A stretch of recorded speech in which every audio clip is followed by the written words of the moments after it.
Todos sejam bem-vindos, bem-vindas.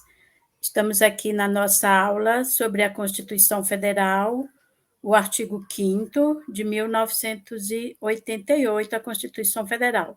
Irei apresentar alguns dos incisos inicialmente, porque são 78 incisos, então, para uma aula só, vai ficar bem difícil apresentar todos, né? E também, como o nosso objetivo aqui é estudar, passar no concurso, então a gente tem que fazer tudo com bem calma, mas também com bastante foco nesse nosso objetivo, tá?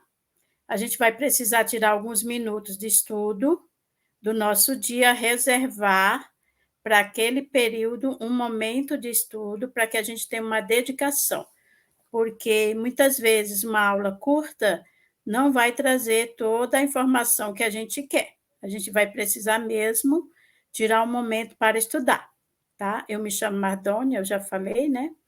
Então, a gente vai começar pelo artigo 5º, eu vou apresentar os incisos do 1 ao 15, está bem? Esse artigo 5º, ele é muito abordado em concurso público, né? Geralmente se vê em questões tanto dissertativa quanto também aquelas de múltipla escolha. Então, é preciso a gente ter bem em mente, né, o que diz essa parte da legislação, tá bom? Em outras aulas apresentarei os outros incisos. Porém, antes de iniciar, eu quero apresentar um pouco a estrutura da nossa Constituição Federal, tá? Ela é a 7ª, né, da história do Brasil e foi promulgada em 5 de outubro de 1988. Então, daquele momento, é instaurado um Estado democrático de direito. Então, o objetivo principal dessa Constituição atual é assegurar o exercício dos direitos sociais, individuais, a liberdade, a segurança, o bem-estar, o desenvolvimento, a igualdade e a justiça como valores supremos de uma sociedade fraterna, pluralista e sem preconceitos. Então, esse aqui é o objetivo principal dessa atual Constituição, tá? É o que nós temos até então como Constituição Federal, essa de 1988. Ela está estruturada da seguinte forma, a Constituição toda, tá? Para o concurso, não é apresentada toda a Constituição Federal, é apresentada alguns artigos, né, com alguns incisos. Mas ela está estruturada da seguinte forma: no título 1, os princípios fundamentais. Título 2, direitos e garantias fundamentais, tá? No 3, organização do Estado. No título 4, organização dos poderes. No título 5, defesa do Estado e das instituições. No título 6, tributação e orçamento. No título 7, ordem econômica e financeira. No título 8, ordem social. E no 9, disposições gerais. Tá? Então, a gente vai agora apresentar o que são esses direitos fundamentais, né? Direitos e deveres individuais e coletivos. Ele vai estar contido lá no título 2 da Constituição Federal, Direitos e Garantias Fundamentais. É importante a gente lembrar que não existe um direito fundamental que seja absoluto. Isto é, todos os direitos previstos na Carta Magna possuem algum tipo de limite ou restrição. Essa limitação ela é traçada na própria lei por meio de cláusula de reserva legal, a lei formal de regulamentação, ordem judicial, súmula do STF ou princípio da legalidade. Então, os princípios e direitos fundamentais, os direitos fundamentais, direitos e deveres individuais e coletivos, está previsto em 5 pontos: direito à vida, direito à liberdade, direito à igualdade, direito à segurança e direito à propriedade. Tá?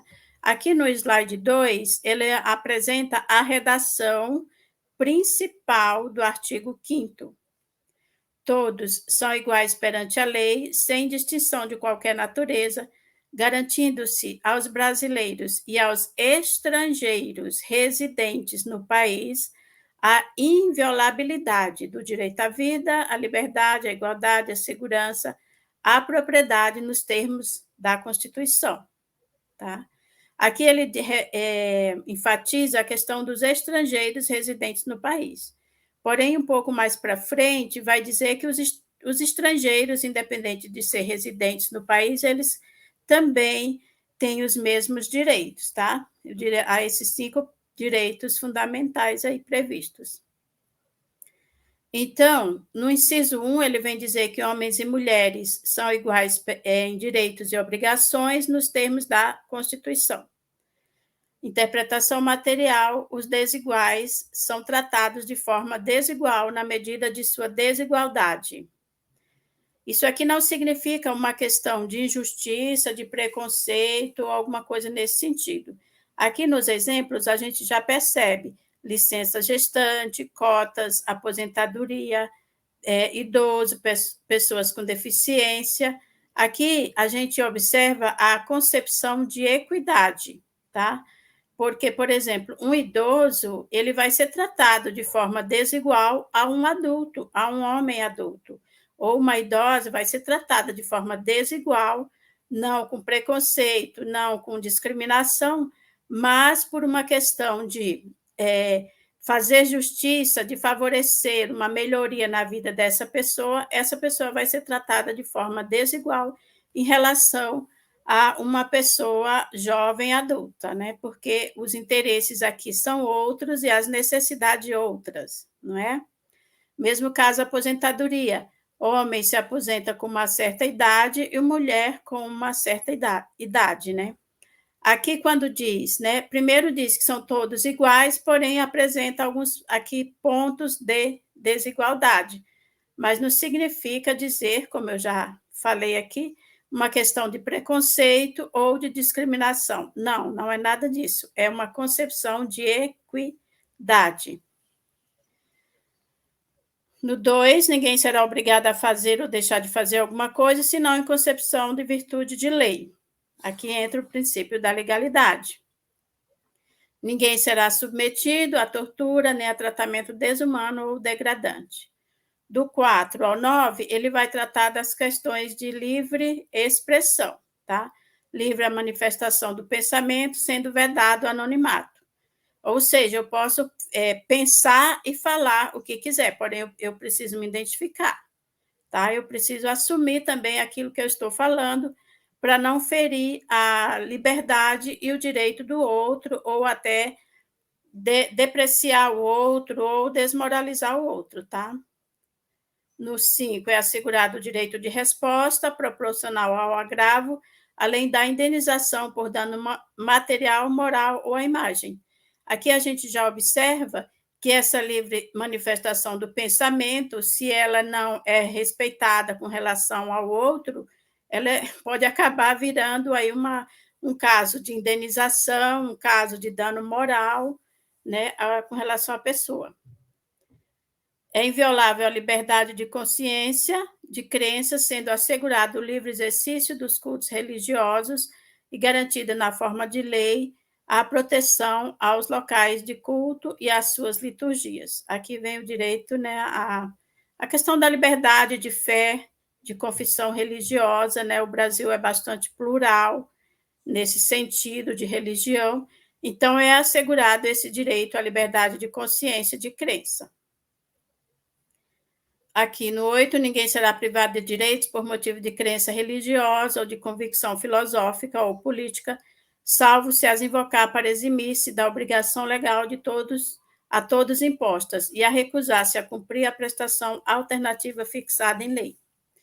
Em relação a essa legislação, a LDB incluiu no seu artigo 7º, ou seja, ela já é prevista na Constituição Federal. Porém, lá no artigo 7º da LDB foi incluso essa lei 13.796 de 2019. E o que vem a dizer essa lei, tá? Ao aluno regularmente matriculado no ensino público ou privado de qualquer nível é assegurado o exercício da liberdade de consciência e crença, o direito de, mediante aviso prévio e motivado requerimento, ausentar-se de prova em dias de aula marcada para o dia que, segundo os preceitos da sua religião.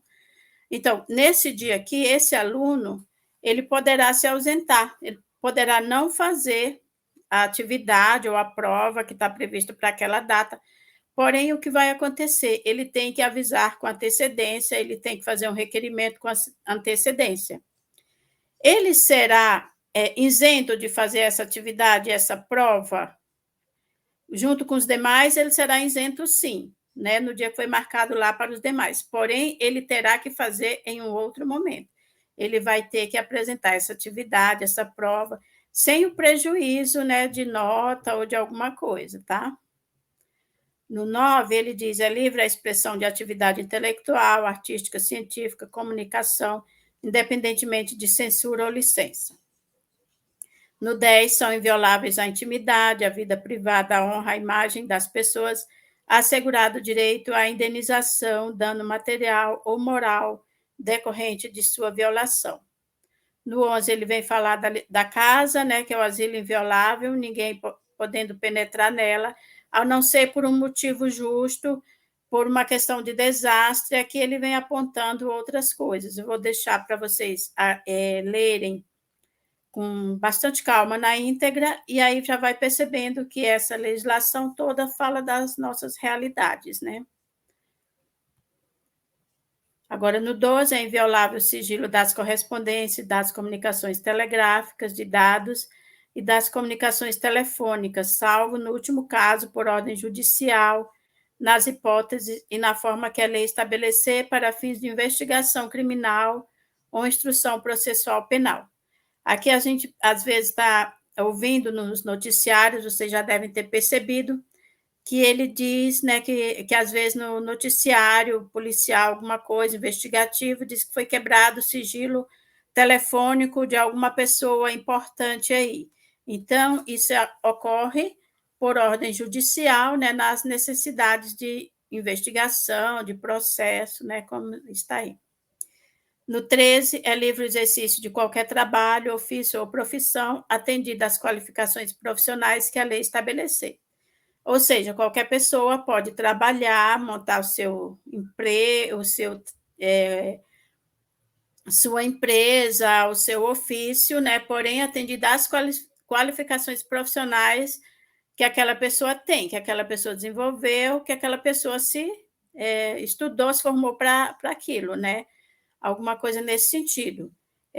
Trazendo para uma situação de escola, uma situação que ocorre, né, com bastante frequência, às vezes o professor vai ali encaminhar uma criança que está com problema de saúde, porém ele não vai fazer um encaminhamento dizendo que a criança está com febre, que essa febre é resultado que pode ser a gripe, que pode ser o Covid, ou isso e aquilo. Ele vai apenas apontar os sintomas, dizer quanto aferiu de temperatura, né, observar outras questões, vai observar realmente o problema de saúde daquela criança naquele momento e dizer o que está observando. Jamais querer apontar um diagnóstico ou querer dizer, olha, talvez esse remédio, com certeza, né, esse remédio vai ser bom.